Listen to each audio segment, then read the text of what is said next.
Until this past summer, when the ugly truth about what happened here and in towns all across North Carolina could be hidden no more. If there's anyone in this room that's too embarrassed to tell your story, don't be. Tell it. It needs to be told, and you need to tell it all. There were a lot of stories that shocked those in the room that day. Stories of shame, confusion, grief. But one story, one single story, seemed to rise above the rest. I didn't want nobody looking at me because everybody knew what happened to me. That's how I felt inside. My heart bleeds every single day. I'm crushed. They cut me open like I was a hog. Elaine Riddick's story began in Windfall, among the cotton fields that rose up to meet the tiny two-bedroom house she shared with her grandmother, affectionately known as Miss Peaches. When you come back here, is it nostalgic? Is it bittersweet? Does it bring up moments of anger? All of the above. Sometimes I can come here and I am in, I can look around me and I can find beauty in the ugliness, the ugly things that happened to me. It was 1967. Elaine's mother was in prison. Her father had abandoned her, and 5 of her siblings were in an orphanage. Every adult she knew had betrayed her, with the exception of one, her grandmother. She just paid special attention to me. And she loved me. And she just gave me something that I needed. Sorry. But life was about to get worse for the poor, hungry little girl Miss Peaches tried to protect. As I was walking home, I took the long road, and the next thing I know, I was drugged and I was attacked. And you were raped? And I was raped. And my life was threatened. That if I ever told anyone, Dad was going to kill me. And you were 13? I was 13. That brutal rape resulted in a pregnancy. Nearly 9 months to the day of the assault, she went into labor. Got to the hospital, and they put me in a room, and that's all I remember. That's all I remember. When I woke up with bandages on my stomach. Meaning what? At that time, I didn't know what it meant. What she didn't know was that the baby boy she gave birth to that day would be her last. No one told me. I never even knew. She had been sterilized, targeted by a state board that ordered that this kind of surgery be performed on thousands of North Carolinians from 1929 all the way to 1974. 7,600 men, women, and children, determined by social workers to be feeble-minded or promiscuous, were sterilized, usually without their consent, and it was perfectly legal.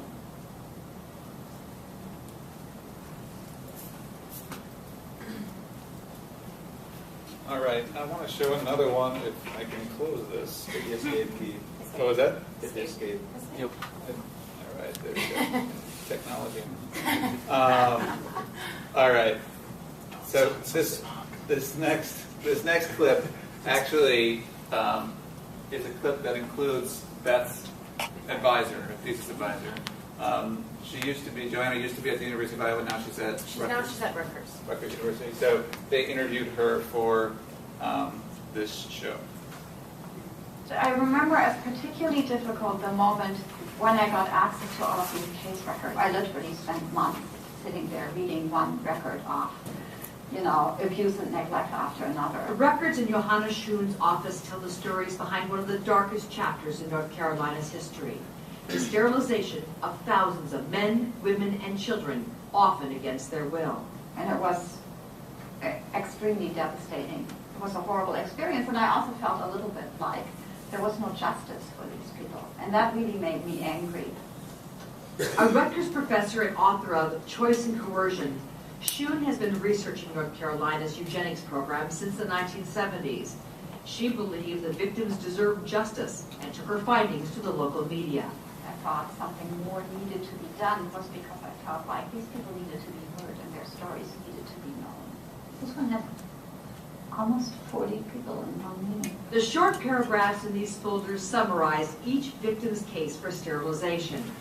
The Eugenics Board used these few words to make their irrevocable decisions, which were almost always unanimous. And then the board authorized her sterilization.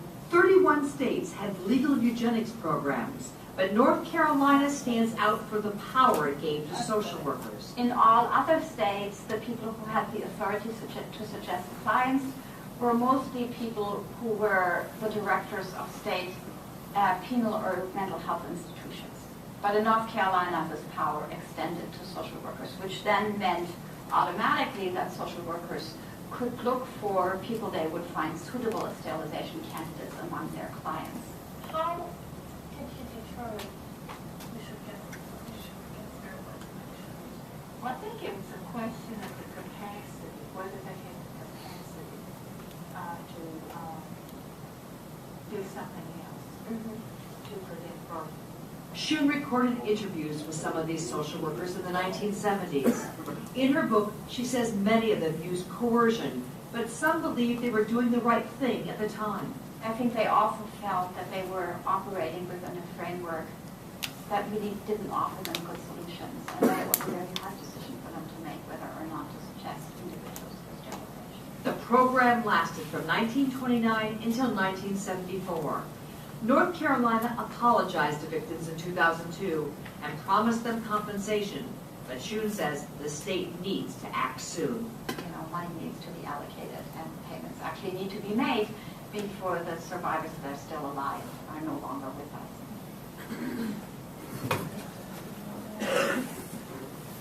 All right. Get the light one.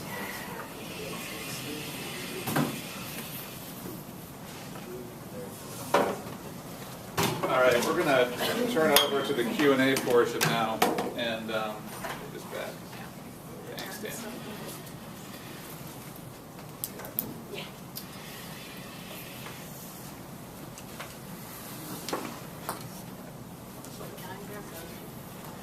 Sit up at the top so everybody can see us. That makes me feel weird. We're not above you. We're just perched. I will sit on the floor. All right. In a circle. So before I turn it over to questions from the audience, I want Beth to talk a little bit. The title of Johanna's book, and it's right here, is Choice and Coercion. Can you talk about a little bit about the difference between choice and coercion with sterilization? Well, she sort of, in her book, and as well as my own research, Iowa and North Carolina, a lot of them had voluntary sterilization laws, but voluntary does not mean voluntary in that sense. And this is something that Johanna came across as well as with me, is that they could threaten, if someone came in, they could be threatened with either being put into a mental institution, or they could be threatened that they couldn't go home. They could be threatened with their welfare benefits. They could be threatened with a lot of things. So there was definitely pressure put on by, or they'd be threatened that their kids would be taken away unless they agreed to sterilization. So in that respect, even though a lot of these laws that were passed afterwards or became voluntary, it did not mean that really was voluntary. And so what she's saying, especially within her title's choice, is that also we're dealing with a time frame when a lot of contraceptive use and stuff was not really available widely to the public. And especially when you're having segments of a population being targeted, either if they are impoverished or either, if there was some sort of prejudice, racial prejudice, contraceptive access was not widespread. And so in that respect, some women actually chose eugenic sterilization. They actually went in to apply for it. I found in my study, I did 50 sterilization cases of Iowa, and about 1/10 of my sterilization cases, people actually petitioned the eugenics board to get sterilized. But especially in Iowa, and I believe it was the same case in North Carolina, this was state funded. And so if you were poor and you couldn't afford to go to a private clinic and get your doctor to actually do a sterilization, and that was very tricky, because there was sterilization legislation that sort of issued.